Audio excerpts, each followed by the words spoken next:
Hi everyone. Hi. Hi.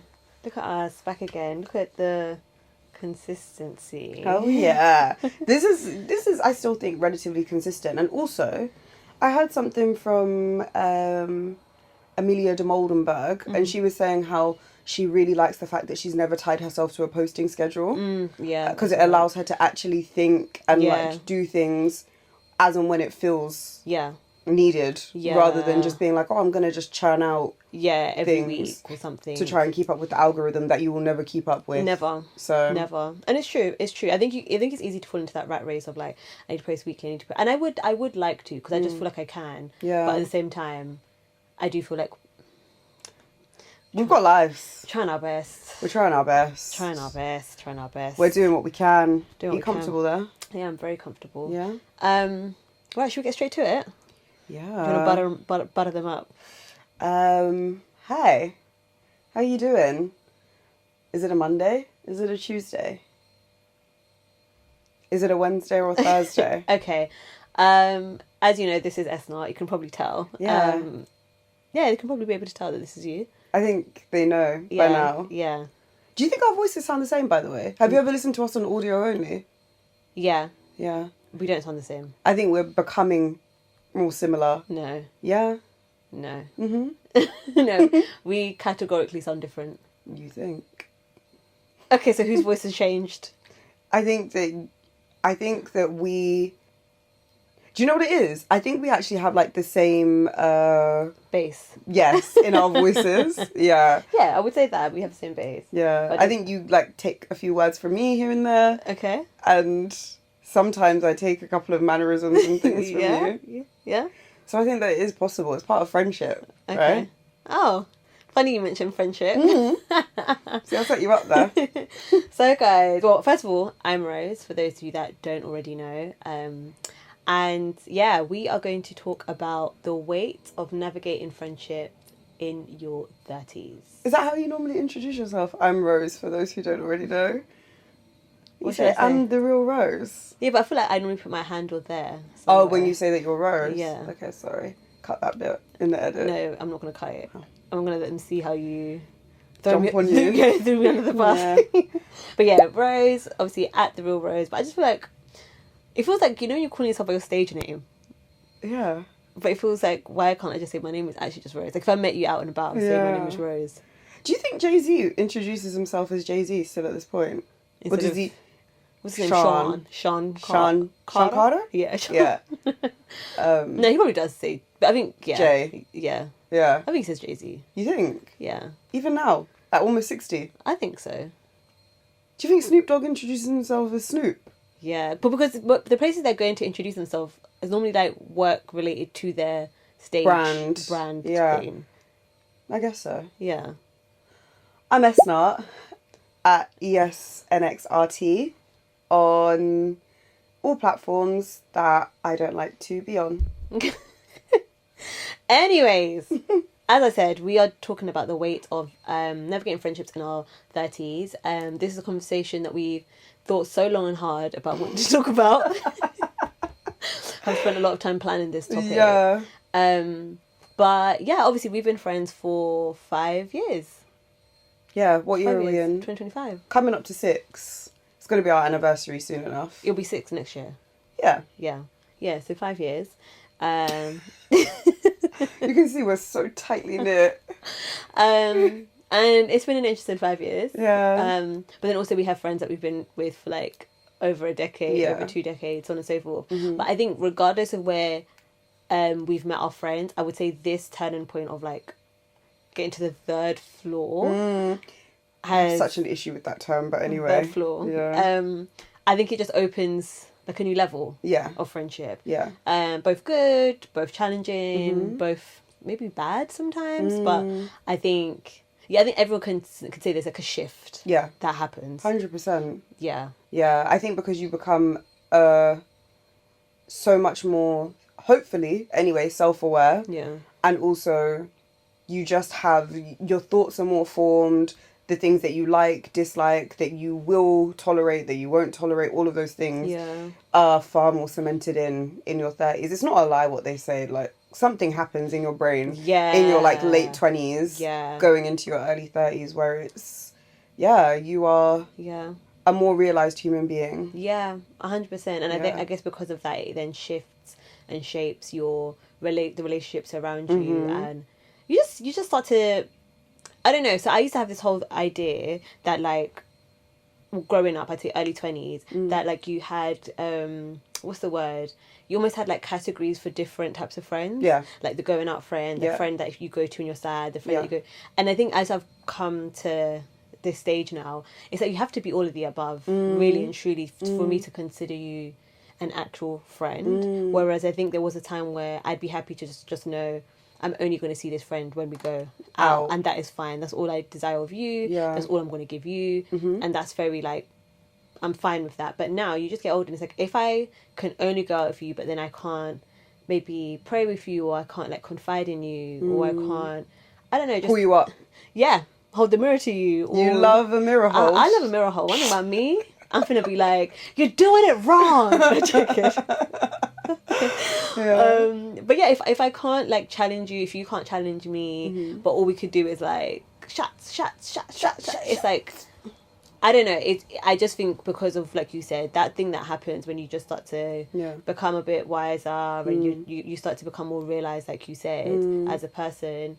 You just want people around you who are going to embody those different parts of you as well. So yeah, rather than having to seek that out in like pockets of people. I guess some people might still enjoy that though, but I don't know. Not for me. Not for you. Yeah. Also, what do you like? What do you deem as a friend? My definition. Yeah, like what's your, because everybody's I think is different. There's some people that I will meet twice and they'll be like, oh my gosh, that's my friend Esna, and I'm like, please don't be confused. Yeah, it's not to be confused. It's not to be confused. I don't know you. That's a good question. What would I deem as a friend? I like, guess, are there metrics specifically that someone should technically? I think there's like a level of intimacy I usually get to with somebody, and that's when I know that they're your friend. That they're a friend. But there are the people who I would still call a friend, but maybe they're a distant friend because there is still that intimacy, but maybe we just talk once a year. But once a year? Yeah. Twice. The holidays. But like, where I'm being honest, genuinely, there's something that comes to mind where I would say across the whole year, when I'm talking a proper conversation, it might be max like 3 times in that year. But then that conversation is so rich to the point that I'd go to a house at lunchtime and maybe leave at midnight. Right. Okay. So it's like a full on like 12-hour shift. Right. But it's very rich. It's very intimate. It's very So and I think that's just how it works. But I would 100% still call that person a friend. Like if they were to call me. You know, because you don't speak every day, so if that person was to call you, think, what's going on? What's going on? I'm right. going to pick up their call. Right. But I think it's that intimacy, that emotional intimacy, I would say. Yeah. So before that point, you wouldn't technically class them as your friend? Maybe like an acquaintance. Yeah. Maybe if they're a mutual. Oh, you use the word mutual a lot, actually. Yeah, I use the word mutual a lot. Because I've got mutuals, for example, where through the different forums, let's take like 40 Days of there's a friendship that has now maybe blossomed from that. So I maybe wouldn't go around saying to everyone, oh, that's my friend. But if we're in a social setting, I'm like, my friend, someone. But I wouldn't sit there and I'll be telling everyone, oh yeah, that's my friend, I know her really well. No, I just think that I can respect that there is something there that's maybe stronger than an acquaintance. But in terms of like my actual like people, your dogs, my dogs, my killie them, that's proper. Oh yeah, you have seen me in a few states, in a different state. You have heard me in all seasons. Like just someone I think you could just really be your truest self with. And I think it's something that to me, this ain't biblical, this ain't scripture. Don't quote me. Listen to your pastors, don't listen to me. But I would say something that almost like mirrors like marriage in a way, you know.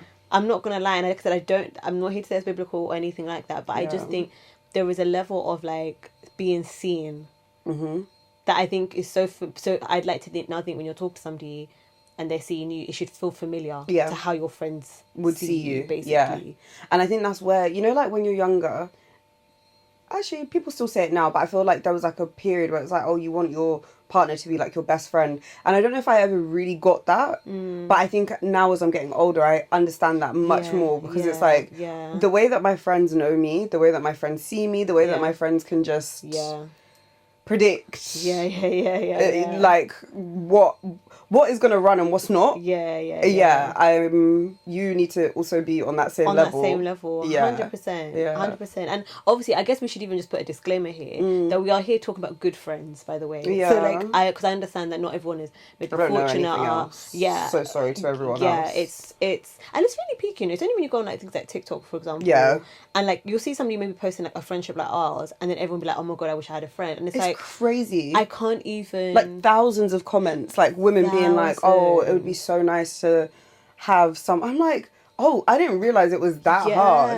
But then I guess if you think about the rise of loneliness, like loneliness isn't, you're not going to be really, not everybody's going to be lonely because whilst having friendship groups, like of course you can be lonely whilst having people around, but for the most part it's not actually having a community or even at least having one person. So I think I guess, you know, just so you guys know, when we are talking about this, we're talking about healthy healthy friendships. Because some people are going through it, man. And it is really sad to think that there are people that just don't even have one person that they would be able to say, oh yeah, that is my friend. Like, what about you? Would you say your definition of a friend has changed from when you were like, let's say 21 to being 31, I believe you are now? Okay. It was my birthday last week. Yay! Can you put like some confetti? Okay, fine. Thank you. Confetti. Woo! I think I've always been really strict with who I call my friends. Oh, is it? Yeah. Strict people. Yeah, I've always been quite strict. Like, people at work, because I went straight into... Was that you or me? Yes, me, sorry. I went straight into work when I finished sixth form. So I was in that period of like... You're meeting a lot of new people at work and whatnot, and people be like, oh, my friend, and in my head I'm thinking, we're not friends. Right. And I've always been like that. Okay. I've always been quite tight-knit in terms of who I would actually consider a friend. There was one point in my life I definitely used to be like, oh, I have 3 friends, and I'm happy with that. I think I've actually, if anything, maybe become a bit like more lenient in terms of who I would call a friend, but I still am like relatively strict, because I think for me, I always used to say, if the only reason we're seeing each other or interacting with each other is because of like one common denominator, i.e. school or work, or we're just in the same classes at uni, we're not friends. Oh well, you were strict. Yeah, no, we're not friends. No, because for me, friendship is choice, and I think I have to be really going out of my way to choose to spend time with you, to choose to do something with you, or just to choose to sit with you or talk to you or whatever. So I think if the only reason that we're bonding is because of the one common thing that we're doing, we're not friends. But I know a lot of people that's enough for them. So even when I got into one of my jobs, this is like later on in life, when I was working at Just Eat, people there, the way the word friend was thrown around, I was like, this is weird. Like, why is everybody your friend? Like, I remember the girls that I worked with, they would be like, oh yeah, my friend Esna. And I'm like itching. I'm like, we are not friends. Like, what are you talking about? I'm so done. Yeah, I just think that there are particular metrics for me personally that definitely have to be met. Would you say though, if you met somebody at work, so granted they're not your friend because you're the one common denominator. That was tough. Is work. But let's say now, if you made the choice to not be messaging them outside of work, you would call that person a friend. Yeah. And I do have people like that. Right. Yeah, and maybe similarly to the example that you gave, I don't speak to them all the time, not every day, but when we do meet up, it's so much like love, and it's like, oh, I missed you, and so there are definitely people like that. But at the time that we were just in work, existing in work, I probably wouldn't have called you my friend. You'd be an acquaintance. Maybe a strong one, but not my friend. Mutual? Maybe, no. Just... Wow. Yeah. It's tough, guys. Yeah, I don't even think I generally, like, tend to count, like, I think that you're nice in saying, oh, like, they're a mutual, because it gives them, like, some proximity to you. But I would just say, oh, no, that's that person's friend. Okay, got you. Yeah. Got you. Yeah. Yeah, I don't know why. I'm quite... Yeah, I've always been like that. Yeah. I would even say from literally when I was like very young. Yeah. Yeah. Okay. Yeah. Yeah, I think the reason maybe I use mutuals is because I actually really get along with my friends' friends. Yeah. So like Which is nice. yeah, I really genuinely Maybe I'm have the problem. I'm saying, but I genuinely have like an interest in their lives. Yeah. And vice versa. So it's, and I think it's actually both ways. Yeah. Because like I feel like I'm in so many of my, I guess, my friends' friends, like even like private stories and stuff like that. Wow. Yeah, I'm really like just there, but I'm genuinely like, oh my gosh, love this for you. Yeah. And vice versa. So when I'm like, oh yeah, you can be in mine Yeah. too. But yeah, I think maybe it's just, I guess, fortunate enough that my friends' friends are not also weird. Yeah. Because then Yeah. that would be, Yeah. yeah, that would be something. Yeah. I think I've like tended to find, I don't know if this is going to sound really big-headed, but I always tend to find that I'm usually like the common person. So I think a lot of people would say mutuals through me. Okay. But I don't know if I have that with loads of... I think other it's happened people. more. Right. It's happened more as I've gotten older, but maybe like in my early 20s. Yeah. Like if you looked at all of the group chats, I would be the one person in all of them. Oh, yeah. okay. So, but I don't know if that's again just because I was like quite strict. Okay. Yeah, I used to be one of those people that was always very scared of like, well, what am I going to do on my birthday? I've got to do something with that group over there and that group over there. But I don't have that problem so much anymore. Yeah. Now I'm older because, like you said, everyone is. Yeah. At least normal. Yeah. Yeah. Yeah. Yeah. Yeah. I do think. So I guess like just going now into our 30s. Obviously, S has been in her 30s a bit longer than me. Okay. But I guess just going into The thinking thing about is, 30s. I'm sorry, I just want to pause there. You're literally 2 months behind. Like, as in, I don't know why 9 weeks. I'm such a clown. I don't know why I find age jokes so funny. So like, they really funny. kill me. And you know, because I'm always the one running them. Yeah. When I went to Aisha's birthday in Geneva, Yeah. obviously Grace came this time, so technically she's the youngest, but I'm Yeah. always the youngest. Right. So now, where everyone's used to me running them jokes, Grace was doing Grace it. came in like, oh, y'all old. Yeah. And I was like, oh, is this how it feels? Yeah, no. It's just funny to me. Ludicrous, because you're acting like there's like 2 years between us. Yeah, but I just feel like Barely I've got a even lot of 2 seniors months. around me, so I just like to Senior citizens. make it very clear that I'm the young. Yeah. I'm the young buck. But yeah, I guess like if we think about our 30s, like and friendship Yeah. in our 30s, I guess I'll kick it off by just saying it's very different. I it almost feels like there's been a switch. Yeah, for me definitely, because I just feel like we were all kind of like this. Yeah. And then it just became like that. Yeah. It's all over the gaff. Yeah, but in such a beautiful way, because I genuinely feel like I'm watching all my friends live their answered prayers, and I probably argue they think the same for me. Yeah. But I guess when you think about answered prayers, you think that we're all gonna just be like Doing the same things at the same time. Yeah, so like, you know, I've got a friend who's just bought a house. I've got a friend who has just relocated. I've got another friend that has welcomed like a second child into this world. Another friend that's bought a house with her husband. Like, it's like all these are things we have genuinely prayed for and desired. And then then there's me who's left her job to like start a business, and everyone is so supportive of each other's things. But I just think it's like, oh wow, we're really all doing like different things, and like you're there for each other in terms of like whether it's through messaging or whatever. But I think sometimes I feel like, oh, sometimes I feel like I wish I was more present sometimes. Yeah. But I guess I don't know what that necessarily also looks like. Yeah. In these times. Because think about if we were like 21, my friend moving out, for example, we'd just be there all the time. Yeah, you would be at the house every weekend. Yeah, that's how it was for me when I was living at home. Yeah, because why not? But then it's not practical maybe to do that. Or your friend living abroad, you think, oh, I'm going to be flying in all the time, huh? It's not in this economy. Please, people are also just managing themselves. Yeah, crazy. So I think I would say it's not challenging in a bad way. I think it's just challenging like, oh, this is different. I can't just go do this with this person or go and do this with that person. I think it gives us more to talk about, which is great. But I think it's still the intentionality is like on times a million. Yeah, you can't just like skate by basically. No, just the idea of just because you've been friends for so long is not enough to carry the friendship. No, you have to be intentional to. If somebody comes to my mind, I have to really like write their name down. You know, like on my structure to just remember to text them, because if they came in my mind, I'm thinking, don't just let that slip. Yeah, because there's a reason why they came to my mind. Yeah. Or like, you know, especially because of social media, you'll be watching someone's story, so you think you know what they're doing, but I haven't really spoken to you to actually know, are you good? And then I literally called a friend the other day, and they're just like, because I thought everything was normal. Having a conversation, I couldn't believe. I was like, oh my gosh, I had no idea. But how would I know if you haven't checked in on them? Do you know what I mean?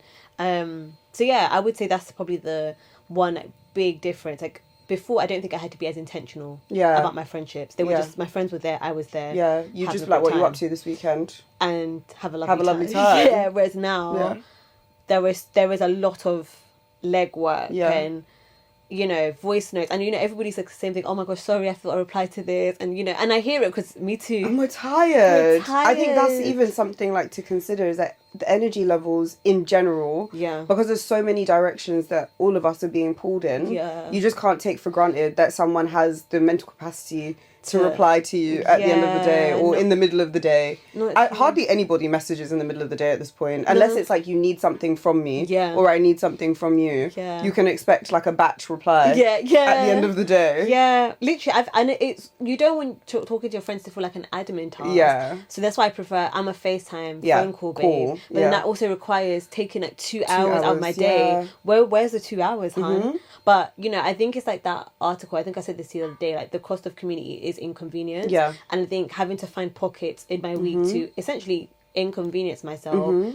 And I think, but then I never regret speaking to my friend. Because there's always something that I learn from them. They tell me that I can help them with, or vice versa. Or just genuinely just like, it's my girl. You make time. And I think, do you know what it is? Life is going to try and pull you away from thinking that cultivating relationships is a waste of time. Or like that it's a distraction from the things that you should be doing. But it's like, no, these are the things that are going to hold you together. So you actually must make time. Like, I realized this morning, I used to be in like a really, like a weekly routine with one of my friends, one of my oldest friends at this point. Actually, I can say his name, Fraser. Hi. But yeah, I used to go to their house. Like him and his wife, they've been together for like 6 years now, I think. Like for a while. They've been husband and wife for 2. And it was just funny. Like we used to joke, I would always be there. I was like their first child, basically. I'd go around for dinner. We'd have a lovely time in the evenings. When their baby was born, I would love being there. And it's like, I just realised slowly, this morning, I woke up, I was like, oh my God, I haven't been there in an evening for like 2 weeks or something. But I used to go every week. Even, you know, like literally there would be every Wednesday, literally. But I'm like, what's happened? And then you just look, you blink and you're like, oh, I've been doing this. I've been going this place. And in my mind, I know that he doesn't mind, like, also he's busy with family life and all other things. But I think I was, like, consciously like, oh, no, I actually want to cultivate the time again to, like, do those things and keep our conversations and have a nice little time in the evening. Do you know what I mean? And just switch off. Whereas I think that life would be like, no, but you've got emails to do. You've got applications to do. You've got content to make. You've got this. And it's 100%. Like... What am I doing? 100%. You will always find a reason to not do it. Always. Like, always. Life will always give you a reason. Like, I think one practice that I think has actually helped me, and it's not even directly linked, but I think it has helped, is taking Sundays off. Yeah, 100%. From everything. Yeah. I think that has categorically made a difference to my year. Like, there is nothing I'm doing on a Sunday that is work related. That productivity related. The most I would say is maybe literally planning my week, but not even that. It's like a gentle plan. It's not a proper like 7 a.m. I'm doing this. No. It's more like, okay, what do I need to do this week? And I'll just literally write on my whiteboard. Monday I'd usually come in and go in a bit harder with like planning that. But those are my Monday mornings as well now. Like when I first wake up, I'm unstructured. I'm like, right, I know what's got to be done this week, but where is everything actually slotting in? Yeah. So I think doing that helps, because then I feel like Sundays literally, I see it as a family day. So if I'm not like actually with my family, I don't mind doing, like, for example, we go worship night sometimes. I don't, obviously it's dedicated to church, of course. Like, if my friend wanted to see me that day, I'd be happy to. Like, I think keeping the Sundays free has helped me to really also not burn out. And then not now feel like, because even if I did work on a Sunday, it still wouldn't be enough time anyway. No, there's never enough time. So not in this society. Never enough time. Oh my goodness. So I do really believe that's helped me carve out time to, whether it's to send now a long voice note back to my friend or call a friend, FaceTime my friend. Speak to a person of interest. Speak to a person of interest. Why did you throw that in? I could be talking about me. Like, don't hot yourself up. Get out of here. You know? But yeah, speak to a person of interest, Yeah. whatever it may be. But, you know, relationships across the board. I'm gonna be in trouble. You really threw that in there. I didn't even see that coming. But yeah. I'm shy. Yeah, I was gonna say you're so shy now. What I was also gonna say before is that I think that where you were saying that you're doing this with building business, podcast, all of these things with me maybe, and by the way, we spend a ungodly amount of time together. It's so ludicrous, and then we still call each other. We need to do an episode on that. Yeah, because it's too much. It's too much, but it's also testament to how much we genuinely do like each other as people, because there's not many people that I speak to as much as you. But I guess we also are very specific in how we divvy up our time. So if it's business, we try and actually stick to talking about business. If we need to have a friendship catch up, we will specifically say, like, actually, let's just sit down and talk about how you are, how's your soul, like what are the things going on, because it's how's really your soul? How it's too easy for things to just become. How's your soul? That is a good. I'm writing that down. Yeah, write it down. Soul? Write that down. How's your soul? Yeah, because sometimes how are you is not enough. How's your soul? Because we be ignoring things that our soul is trying to like actually tell us as well. I'm gonna ask that question to my friends. How's your soul? How's your soul? Yeah. But I think we are good at because even though we spend a lot of time together, from a friendship POV, we don't actually have a lot more of the friendship. Like carved out. Like this is just a friendship date. We definitely have more business time together than friendship. Yeah, we sometimes slide in little friendship things here and there. But I think in terms of like... Yeah, when was the last time we went on like a date? Yeah, that's what I'm saying. We don't... Probably last year when we went to Stratford. We went to Stratford? Yeah, when we did our shopping day. Oh, then that was in Stratford, White City. White City, sorry, that was a lovely day. That was a really nice day. Oh, picnic day.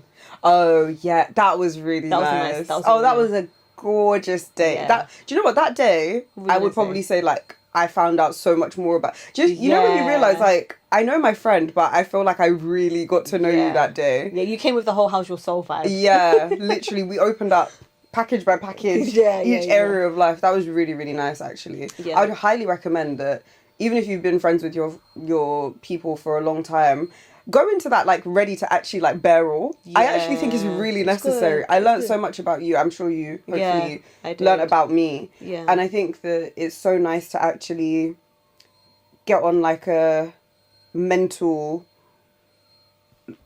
frequency. Yeah. Like I was like, oh wow, it helps me to understand so much about like maybe why you do this or why you say that. Yeah.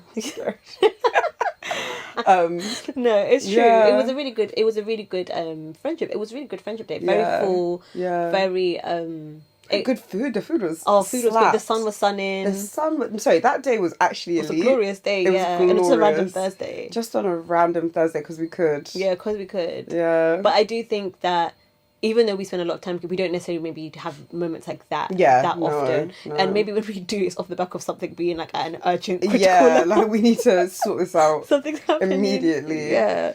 I was gonna say that I started the thought and then I digressed. Just about like how different life milestones are then prioritized differently. You know, sometimes it can be hard to actually fully empathize maybe with what a friend is going through because I've never been married. Right. I don't have kids. Right. You've never started a business. Yeah. All of these things, it's like now trying to actually show up for your friends emotionally, mentally, all of those things. You're like, oh, like what is the right way to do this? I think that's one thing in our 30s that is very different. Yeah. Because as much as I can explain to you what I'm going through, until you've been through it, you're really not gonna know. You're not gonna know. You're not gonna know. Yeah. Because sometimes I think like, oh, I wonder if my friends really understand the impact of trying to start a business. Yeah. What it does to your psyche. What it does to your psyche, like what the... And I think maybe that's why we just naturally are very close because we're both doing a similar thing. Yeah. And you understand what it takes out of you, what you have to put into it. Whereas maybe like a friend that has had a baby, for example, they're thinking, you do not understand what I'm going through. And I don't. Like you said, I can empathize. I can try to imagine. Yeah. But it's like, this is so Foreign. so far and so foreign. Yeah. Because even like I think even with that, there's even levels to the understanding. Because I would say, let's say if we take someone like Monica for example, where she is around her nephew, there's an understanding that she would have that more than us, where there's actually no baby around me. Yeah. So there's just even simple little things I do not see. I don't get it. So I just don't. I'm perplexed. I don't get it. I don't know what it's like to buy a whole new I mean you would know how to like buy a new place and renovate it, but then in terms of like moving in with your life partner and navigating that, like that's a whole goodness gracious. a whole thing. I couldn't even imagine like even if you're saying about like, so basically I have another property somewhere near Nottingham, and I did that property developer. Two properties, not the one. not the one. So where me and my mum did that, even the thought and experience of like doing that with my long-term partner, we're going to be married, but my husband, my future husband, I'm like, I can imagine what kind of strain that would put on a relationship, because it's so hard. There are things that I know in that process that I'm like, hey guys, you must buckle up, strap in. You think even if you've done every bit of research that you think, there's always going to be something that you've missed, but there's such a level of grace that you have to give to the other person and all of these things.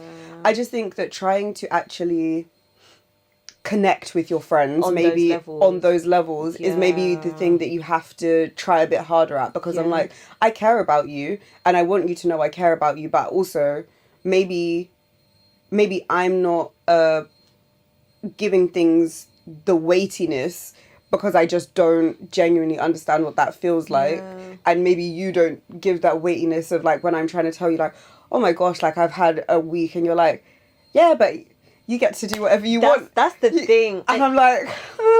Honestly. And you know what? I have found myself sometimes, so if I'm completely honest, I have found myself sometimes when people ask even like how to like huddle, for example. I almost like just give a summary. Because I think there's so many things that are so important that are happening that I just know don't actually make sense. To you. To you or to anyone really outside of you, me and Joelle. If I'm completely honest. Because they're so like boring, maybe business tasks, but they're such a like the SEIS application. That's such a big part of what we're doing. But trying to explain that is neither here nor there. You don't. But and then why for should us, you care? Why should you care? Because even I don't really care about it as well. But it's just something that's so like once we get through that, it's like, like this is big. We can actually like carry on the way that we want to carry on. Exactly. But then maybe similarly, if someone is, I don't know, potty training their child, that's huge for them. That's huge. They're like, oh my gosh, my child just did a pee in a potty, and I'm like, fab.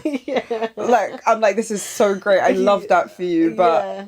Yeah, and I think it's an interesting one, isn't it? Because it's like there's grace that's required. Because, like I said, whether potty training, whether that moves me or it doesn't, it's a milestone. It's a milestone nonetheless. For you. Do you know what I mean? And for the baby. And like and for the baby, because like our whole trademark situation. That was a milestone and a half. Like we had the whole community hooting and hollering for that to happen. But then maybe to someone else, they'll be like, oh, yeah, but like, that's just normal. You're not going to die. And it's like, I know, but kind of, maybe. It was a lot, actually. I think it's the mental fortitude that people can't see. Because, you can't see it. You can't see what it's taking, like, every day to actually... Not working, not being paid. Just believing that something is going to happen. And you've got no evidence to show that it will, other than the faith and hope. Yeah, faith is the substance of things not seen. And that's just what I'm living in every day. Yeah, I agree. Yeah, so... I think that's something that is so... It's so interesting. In friendship. And I do think, what I do appreciate, especially for, I think, all my friends, that they really do ask. And I think there is a desire to know. I don't think it's just, like, filler conversation. No. I think they genuinely do care. They genuinely do have an interest. And I actually can tell, like, sometimes the way my friends message me, I'm like, oh my God, you really want me to win. I mean, like, you probably always wanted me to win, but...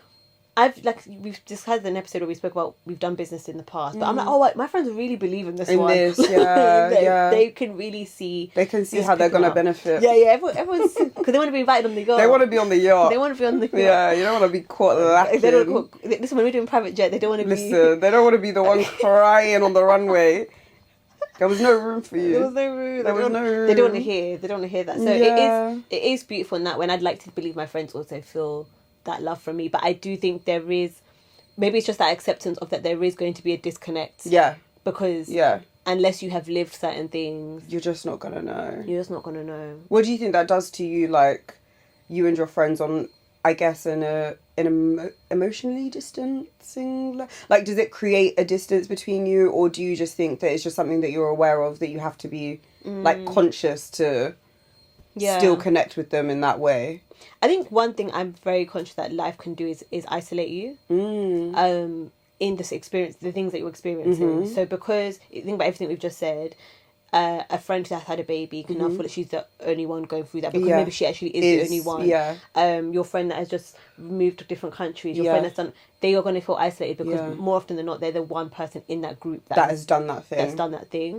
So because of that, I think my line of questioning is always trying to get them to express how they feel, so that I can of create a space where no one else can maybe relate to them. And I'm not here to say that I can, but I just want you to at least know that you can be yourself here. Like, if you want to cry, if you want to say the things that maybe make you look like a bad person, or like a bad, whether it's a bad wife, a bad mother, or a bad friend, a bad business owner, like, I get why people might think that you're that person for saying something like that, but I'd always want you to feel like, here, there's no judgment for that. I think that's so big, because I was literally just thinking, as we were talking before, that I think actually maybe going into our 30s, it's really important to be conscious about, like, not just talking about the things that you're doing, but actually how it's impacting you. Because I think that we can always connect on that level. Whereas maybe the thing that's happening, we might not understand, or we might not get. 100%. Because you'll then realise there's similar themes. Let's say, like, identity is a big one. Like, I've got friends, like I said, who have had children, who've got married, who've left the country. And it has an impact on your identity and who you thought you were versus who you currently are, and what your experiences are shaping you to be. And I think we can all relate to that, because even in my business, it's making me question, like, okay, am I really a co-founder, or am I this, or am I just somebody that's actually just lost her marbles? Like, have I lost the plot? So I think then, because of that, there is now an understanding that you can connect on. But I think it's really about asking the right questions, pausing, doing a lot more listening than speaking. And I think also just knowing your friend, like, you know, like, for example, at that time you came to pick me up, and like you were so flat, like, in your mood, and I was just like, I really felt that. So it's like, in that moment, I'm not gonna now be like, oh my god, like, this is happening, this is happening, like, oh my god, I'm having such a good time. Life is great, don't you think? It's actually just like sitting there and maybe just like, just letting you spill, and maybe even like, if you don't know what's happening, thinking back to the last thing your friend struggled with and bringing that up and kind of saying, like, is it still this issue, have we still not overcome this, or has that resurfaced, or is it something new, and just throwing things out there and actually dig and ask. I think really that's the thing, your findings. People get scared to actually hear honesty from their friends. That's something that I've heard from one of my friends about one of their friendships, is that we might ask and be like, oh, what's up, but then when that thing is then said, it's then just left there, that part, rather than actually asking, okay, like, what is that birthing in you, or like, how is that affecting you? Because people can be scared to hear, like, maybe if it's about you, I don't want to hear that. You don't want to ask those questions because you're like, oh, I don't know if I'm ready to know the response. 100%. And I think one thing I really try to be with my friends is honest if I don't have an answer. So I think I really try to be like to my friends, like, if, you know, there's something that they're really trying to overcome, I'm not going to be that, okay, this is what you need to do, I heard you need to do this. I'm just going to sit there and listen. And sometimes all I can offer literally is a prayer in that moment. All I can offer is a prayer. All I can offer is just, like, you know, like, just, I can see you need to cry. Like, just cry it out, lay it out. I'll actually never forget the first time I cried in front of you. In my flat? Yeah. And I was literally like, oh, this is yuck. I was like, because I don't cry really in front of any... I was so used to, up until that point, like, containing myself around people. And I remember you just being like, it's okay to cry. And I was like, is it? Yeah, because you're getting emotional. I was like, just let it out. Yeah, you were like, just cry, you weirdo. Okay. Yeah. And I think that's genuinely, like, one of the first times that I did that. I remember even, like, during my mum's funeral period, feeling very much like, oh, I really don't want to make my friends uncomfortable by making them cry. Do you know how tapped that is? That's so tapped. But I can imagine, like, the thought process. Because you also want to... Sometimes you want to be the one to hold it down for everyone else. But it's like, that's literally your mum. That's literally... And I think that's what you cried about. I think when you came out, I think I was asking, like, how are you doing? I think it had been a few months. Yeah. And I was just like... I just kind of let it out. I think I've never really been that comfortable with like fully expressing my emotions to friends. Yeah. That's only really happened in the last, I would say, like 2 to 3 years. Yeah. And I think that you have a big part to play in that, to be honest. Not so much. But yeah, I definitely think even that moment, I remember it very clearly, just being like, oh. Yeah. But then on my side, it was like so girl, you lost your mom. Yeah. Like, I'd be still wailing. Yeah. Like, I think that's what for me, yeah. it was like, I didn't expect anything less. Yeah. I think, I want to say this might have been like 3, maybe 4 or 5 months after. Yeah. I think it was like after you got back from your trip to Singapore with Mon. No, because I went to Canada after that. Oh, okay. Yeah, so yeah, it might have just been when I came back from Canada. I do remember it was cold. Yeah, so it was like in the winter season. Yeah. So I know, and obviously I know your mum passed in November, so Yeah. it wasn't that long. Yeah. So I think me asking was just like obviously a natural question to ask, and then you crying was just like, that's okay, normal. hon. Like, but I just was so used to being like, just giving people good answers, and just being no, I'm doing okay. Like it's hard and whatnot, but. Yeah, I was just very used to like just putting up that facade of like, no, I'm good. Yeah. I broke it down. There's a lot. There's a lot, and I think it's even that is like, it's still not fully resolved for me. I think I definitely have to be much more.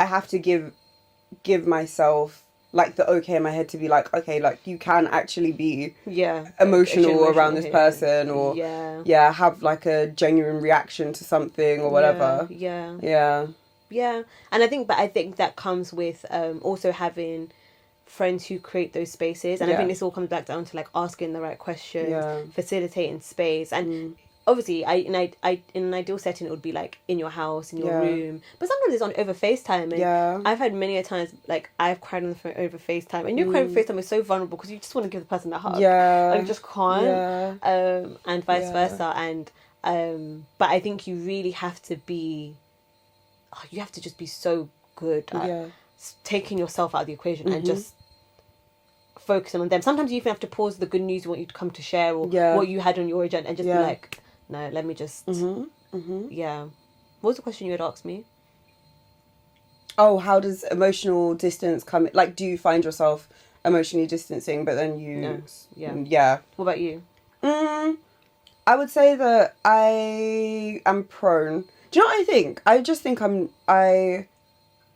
there's an emotional part of me that definitely exists, but whether a good thing or a bad thing, somewhere along the line, like, I really learned to kind of like shut off emotions. I always say that I'm worse at. Yeah, I used to say this to you. I'm better at being vulnerable with people I'm dating than people that I'm friends with.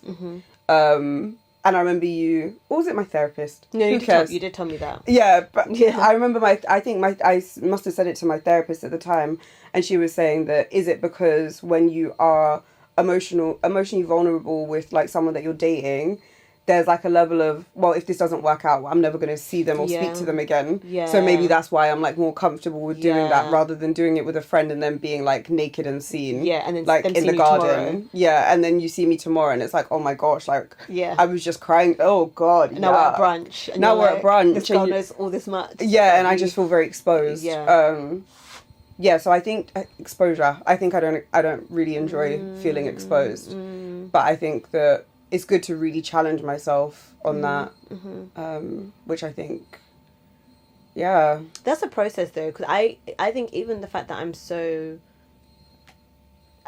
it's so natural now for me to just open up to my friends. There was a time you didn't. Absolutely not. Like, which I find really hard to believe. I find it hard to believe too, but it was truly my reality. I would say maybe just before the pandemic. Maybe like, I think probably the last proper friendship breakdown I had was the time that because I was really vulnerable in that. So then when it ended, I just think, I didn't realise that it wasn't because I was vulnerable. Right. I didn't now use it as an excuse to be like, I'm not going to be vulnerable. I'm not going to do that. I just realised, I just think that person just didn't actually just manage the situation how they should have or whatever.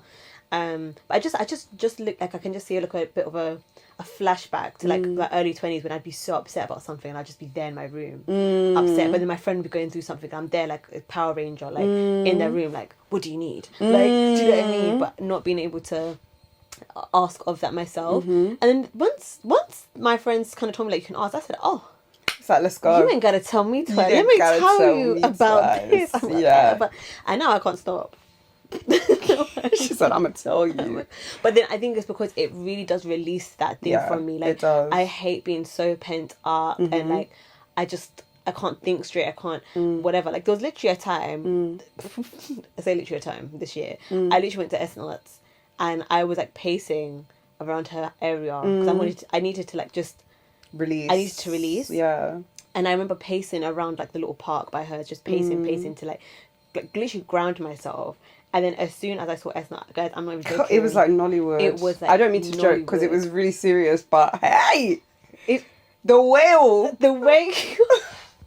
that escape from the depths of my soul. Yeah, guys. I'm not, and I think I said it. I don't think I have cried like that. Yeah, that in was my life. That was like. You crumbled to your knees. I literally, no guys, listen, I was walking upright, walking, and I dropped. She just dropped. And it was like... I said, I had to pick her up with my righteous right hand. I was like the physical manifestation of the Lord because I said, oh no. I don't think it's, imagine, at this point, I hadn't even told you what happened. No, so I was genuinely like, oh my, this is bad. SOS. SOS. Oh my God. But then I genuinely felt so much lighter after. Like, and I think I just knew that, like, I needed to express. And whilst there are times when I need to do it maybe by myself, I really do know there are times I actually just need someone to hold me. Like, to just contain me in those scenarios. And that was one of those scenarios. And that was a life-changing moment. Yeah. I'm glad I could be there. Yeah, no, it was very helpful. Very helpful. I just remember I wasn't myself. Yeah. Yeah. That was... So this is what I'm saying. I just think I can't believe that there was a time where I would have bottled that in. Yeah. And then would have just randomly crashed out. Yeah. Do you think that has a lot to do with our maturing in faith? Or do you think that this could have happened anyway? I think the faith thing definitely plays a part. I think there is a safety you feel when you know that you are doing it with a friend that prays for you, prays with you. Like, I know your journey. And it almost feels like, I'm not trying to, obviously I can't compare you to God, but like, you know, the way I would like go into like my sacred corner and like cry unto God. It's like, when I have done those tears with you, in that like we have gone into our corner and cried to God about the same thing. We fasted together. So I think there's a knowledge that I have that you... Even I'm not saying that you can contain it by yourself, but I know you're going to rely on God. So I think it's things like that. Yeah. Sometimes I'm thinking this is not even on me. There's nothing I can do, babe. Yeah, and I think that's how I think. I think there are certain scenarios, certain situations where I do think faith plays a big part because I'm not looking at you like, oh yeah, you are the greatest like therapist in the world to support me. But I know that you're going to call on the one who knows. Yeah. So that probably plays a big part. Yeah. Yeah, because I think I sometimes think that... I think there is a level of like emotional maturity that does come with developing your faith, because I think you see through so much of the nonsense that we're fed, that we believe. There's truth behind what people are saying or doing. You start to take people's actions less by like face value, and you're like, what really? Where did that really come from? 100%. Is it flesh and blood, or is there warfare going on? And it's not to over spiritualize everything, but I think there is genuinely, like you said, a safety. The relationships that are being cultivated at the same time as you are deepening your relationship with Christ. I just think there's just a level of, you just know that your friendship is standing on more than just vibes. Yeah, more than just even you choosing each other. And more than just the things that the I guess the world will tell you are important. It's like, oh, I can really see your heart, or I can see how you need to be loved. I can see how I need to be loved. I can see why being genuinely honest and true is so important, why confessing my sins is important. Like all of these things that I just think maybe you could talk about, like, from a secular point of view, but it's like, is there space and warmth in your heart to be able to like hold those conversations? And I think you actually like go to war for your friend differently. So true. Like, think about that time when I came like wailing at your doorstep. You were praying over me, like, and that's actually what I needed. I needed somebody to go to actual war for me. Yeah, because there was nothing in the physical that you could have been in done. That moment. Yeah, but I think going back to what you said about the confessing thing, because I also think like when we are holding the mirror to each other, it's like, it's that whole thing of not, like I said, it's like a marriage. You're not going to bed angry.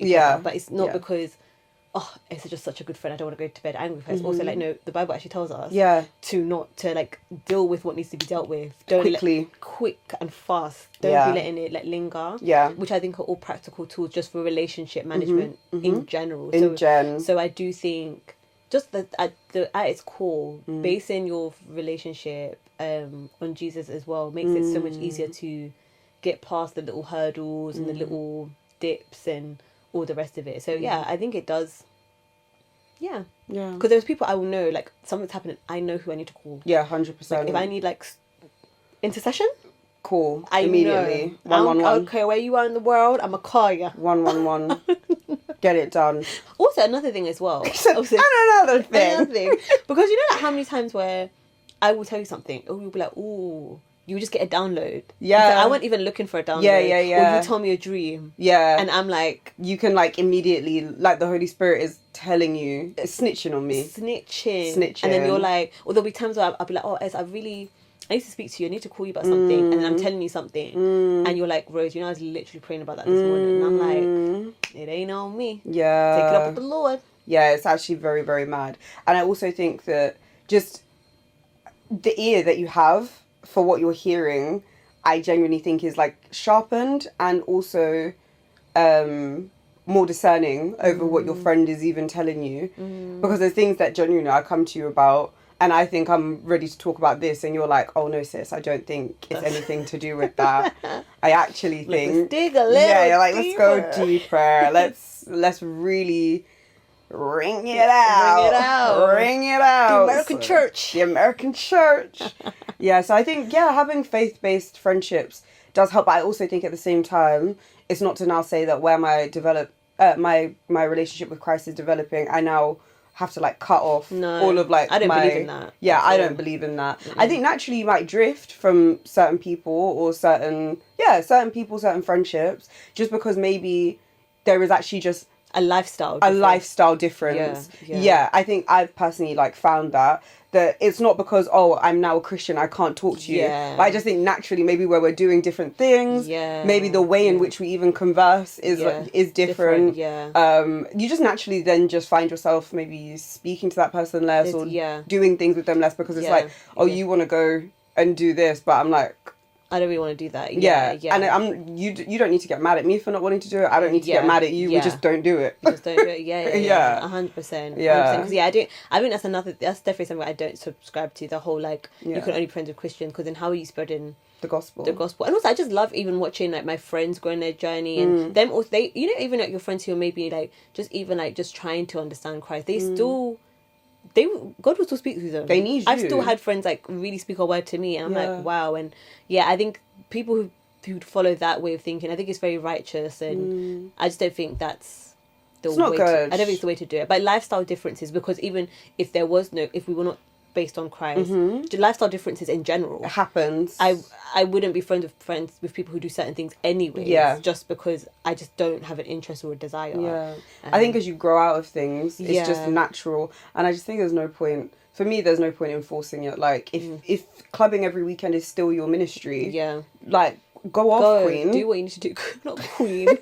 Like do what you gotta do. Do what you gotta do. Yeah. And who knows, once in a blue moon I might join you. But like, if you want to do it like back to back, like the way we used to, I'm actually tired. I'm very I just want my cup of tea. Yeah. And I just want to chill on a Saturday night. Yeah. Honestly, to get me out of the house on a Saturday night is a task at this point. But it's crazy because on holiday, I'm outside. Catch me. I think it's actually just going out in your own country. That's like boring. Listen, there's only like 4 months of the year where it's really even possible here. So, I agree. But I tell you what would get me out: a little cheeky date. Oh, yeah. We're back here. I wouldn't say no. Okay. I wouldn't say no. She's ripe for the picking, guys. Whoa. If anybody's Whoa. looking for a girl. I mean, it might be your brother at this point. 5 foot. Huh? 5'1" and a half. and a half. Yes. 5'1", brown eyes. 5'1" with big brown eyes. Coca-Cola, red bone. No, I'm not really a red bone, am I? Is that a slur? It feels like a slur. Yeah. A lot of things feel like A lot, yeah, quite a slur. But I think that even that whole navigating people I think the spirit of comparison is very easy to fall into. Ooh, yeah. At this stage in life, because I think you can love your life. I love my life, even in the difficulties, even in the challenges. Like, this year has been more challenging than fun. But even in all of that, I still love it. I will always say I'm having a lovely time, because the alternative is not good. Yeah. But I think that I have to actively remind myself that just because something maybe isn't happening for me now, it doesn't mean that it's never going to happen. Doesn't mean it's not my portion. It's just not happening now. But I think that if we keep it a buck and we keep it really honest, I think that it is actually, I will happily admit that seeing people, because it's just so common now, like there's a lot of engagement, there's a lot of marriages happening, there's a lot of people that are finding their person after maybe a long time, and you do get a bit like, what about me? I'm still here. I'm still here. Yeah. So I think that I'm even consciously, like, I've come, I said I'm in my era right now of just being more emotionally available for that, because I think that I've probably shut down for quite a while. And maybe from like a self-preservation point of view, but if you self-preserve, how can someone preserve you? Wow. Word. Clack it. How's he going to preserve me? How? If I'm self-preserving? How's it going to happen? How's it going to work? It's not going to work. So, yeah, I think that is something that I am, coming into maybe like my 31st enjoyment. Yeah. Okay. I'm much more open to the idea of actually being available to do these things. Yeah. And maybe not being so strict. Yeah. Oh, okay. Yeah. Good. Not so strict. That's not to say no standards. Yeah. That's not to say have no expectancy. Yeah. But I think I'm also trying to apply a lot of the principles that I have learned that have been very healthy about my friendships to dating. So like one thing I said to maybe it was Keeks the other day, I was like, if I think about it, the depth in which I am at with maybe you and her, probably like my freshest friendships, the depth in which we have reached has probably only probably started to happen in maybe like year 2. Year 2 going into like year 3 of us knowing each other. I would never give that much leeway or grace to a guy. You think after 6 weeks? Why are you not in love? Like, why are you not like... Why do you not see the depths of my soul? Why are you not writing me love letters? Why are you not writing me love letters? Why am I not getting all of these things? Whereas it's like, in the beginnings of our friendships, I would say even for both of you guys, there was definitely things in my head that I was like, oh, this is not what I'm used to, like, in a friendship. But because I could see you, I had eyes to see who you really were. There was a lot that we did bond over. There was so much, like, laughter that it was like, I took the idea of like, oh, this needs to be like the most all that came out of it. I just enjoyed being with you guys and like enjoyed getting to know you and enjoyed doing all of these things, and then over time the trust built, and there was like a turning point where I was like, oh, we're gonna open up to each other now. Whereas I think that you lead with that in dating. So I think I'm just, when I say less strict, I would say from like that POV. And that's really good, because I actually think that's how dating is supposed to be as well. But I think it's just because we're fed... Okay, can I say there's 2 things? I think firstly, when you have waited this long, I think you then try to fast track everything. And for context, I've been single, I don't even know. Like, she always says like 10 years or 7 years. Yeah, something like 8 to 10 years, something like that. But in that, obviously, I've had situations. It's not to say that I've not spoken to anyone, I've not dealt with anyone, I have. But when I use the word single, I mean as in a committed relationship, not long-term dating. Long-term dating, I'm still single in those periods. So, in terms of being with someone, you're mine, I'm yours. We're going on to like, probably like almost 10 years. I don't even know at this point. And you have also been single for... Ever. Ever. But also similarly, Rose has had interactions and like, you know. With the wrong people. Hey, she said it, not me. In case you're watching. Yeah. You was the wrong person. You was the wrong one. Yeah. But yeah, where we've waited. Yeah, I think where we've waited for so long, I Yeah. think then there is this pressure to fast track and almost like catch up. Yeah. You've got to play catch up with all the things you missed out on. And you're trying to do like 10 years of singleness in like 10 weeks, like some crash course. But then the thing is, you will literally crash and burn because how, like you said, true friendship, like what we have, I think it's taken time, it's been organic, it's been natural, it hasn't been forced, but then it's been able to stand all these different seasons that have come, both individually and both of us as friends when we've had rocky seasons. So I just think how much more the person you're supposed to sign the dotted line with, Marry for the rest of your life, children, all these things, it's like, I think we need to apply similar processes, but I think it doesn't feel natural to us women because we're always like, and I literally like, you know, even if I think about it for myself, I think that's something I've been challenged with recently, just like, that you, when you just said that just was like a light bulb. It's like you're trying to play catch up. As soon as someone does come into the picture, it's almost like, let's go, we're in the ring now. But it's like, what if this does take a bit longer? Like, what if everything is not meant to happen all at once? Yeah. And because I think also, I have also dated people who they come out the gate strong, hot. Like they're like, guess what we're gonna do, and then we're gonna do that, and then by the time week 10 comes around, it's flat, it's boring, and you just realize that like saying all this stuff really doesn't mean anything. And I think it's kind of like our friendship. We didn't start talking and be like, Esme, you're gonna be my friend, you're gonna be my best friend, we're gonna do all of this stuff together. We're just talking, and to the point, I remember like probably after like a year and a half, we used to like always do like our catch ups like in Nando's, and we'd be talking about like whoever like S was dating, I was dating, but we wouldn't even say names. No, like, you know, you're even at that point, you're not even like sharing. There's a non-disclosure happening. So I'll be telling that, this person did this, and we'll be like saying, we're like maybe like really emotive about whatever we're talking about, but like there's no names, and then like, you know, when you find and then drop a name. I remember when I told you who I was dealing with at the time, and you were like, I beg your pardon. Like, what? You were like, what? So confused. But then that was like literally definitely minimum of a year. Yeah. Because I remember I lived by myself at this point. So it's like, if that was you were within close proximity, we did have some overlaps through business and social media. There was actually many ways in which we could have fast tracked that. Yeah. But then it just would not have been organic. You would have thought I was a weirdo, or I would have thought you were a weirdo. I would have been like, whoa, I know a lot very quickly. But that's what we expect in dating. We expect that. Like, you're literally expect them to be like, so tell me about your trauma. Yeah, like what happened to you when you were 12. Like the questions that are being asked, and I get that there is a level of intent that you also want to be sought with. Like, I want the person who is dating me to genuinely want to get to know me, but I think there's levels to it in terms of like, maybe we ask a question one day, maybe we discuss it a little bit, maybe we pack it away, maybe we don't need to know everything all at once. Because I think I had that experience towards the end of last year. I went on like 2 dates with this guy, and I knew his whole, like, it was so in depth, and I think that maybe sometimes people think that that's what they want, but when I experienced it, I was like, oh, I'm scared. Like, I know too much about your family. I know too much about like your dog that died, like all of these things.